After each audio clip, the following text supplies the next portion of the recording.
Evden oturup, evden. Biz de bilirik ki bizi izləyir. Hətta bizim yanımıza gəlirsə, sələfilərə böhtan atmışdı ki, sələfilər dövlətə qarşı çıxacaqlar ikinci feto meto. Biz ona cavab verdik, elhamdülillah. Heç bir cavab tapa bilmədi. Evdən, evdar, ben de demirəm kimlər kimi, yəqin ki başa düşür, evdar kimlərə deyilir. Onlar kimi oturub evdən altdan yazıb komment ki, Allaha böhtan atanların mənə böhtan atmalarına mı təəccüblənəcəm? İddia eləmişsən ki, bizdə fetosuluq var. Biz sənə cavab vermişik. Çıx cavab ver.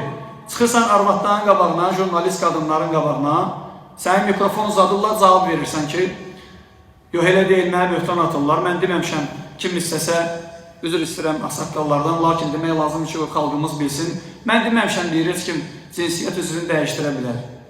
Üzü yalancı adamdır, o, subhanallah. Təsəvvür edirsiniz, adam necə yalancıdır. Maraqlısı oldu ki, belə adamlar, biz bunların sözlərini qoyanda öz videolarından qoyuruq. Öz videoya baxırsan, sonra deyirsən ki, bunu deyənlər yalancıdır. Sən evdə, sən bir ailə başçısısana kişi.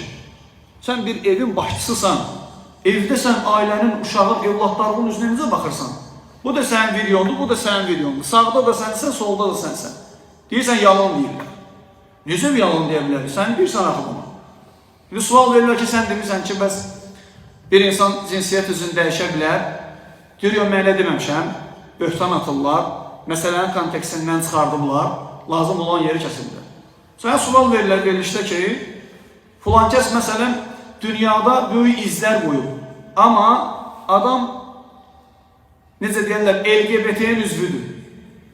İndi o cəhənnəmli idi. Sən cavab verirsən ki, adama, həmin qadına. Cavab verirsən ki, heç kim deyə bilməz ki, o cəhənnəmli idi. Bəyəm o cənnətdə üstə kiminsə yerini dar eləyəcək. Heç kim onun işinə qarışa bilməz. Heç kimin, o neyini heç kimə dəxli yoxdur. Sən bunu demirsən, biz də demişik ki, adam icazə verir belə şeyə. Əgər sən bundan çəkindirirsənsə, deməlisən ki, ola bilər yaxşı əməlləri var idi, böyük izlər qoyub. Amma Allaha qarşı gələn olur. Allahın qadağa elədiyi əməli eləyib, böyük günah sahibidir. Tövbə eləməyib ölsə Allah ona cəza verəcək. İndi deyir ki, mən nə deməmişəm deyil. Mən demişəm, bir nəfər gəlib mənə yaxınlaşır, deyir ki, mən filan vaxtda filan şey olmuşam, indi tövbə eləmişəm. Deyir, nə deyir, sizin onun tövbəsini qəbul eləməyək. Məyər biz belə deyirik. Biz deyirik ki, kim beləsə böyük günah sahibidir. Tövbə eləməyib ölsə Allah onu cəhənnəmə salacaq. Əbədi cəhənnəmdə qalmayacaq, əgər müsəlmandırsa. Hara fırladı, özün demirsən də, özün demirsən. Nə demirsən, onu demişik.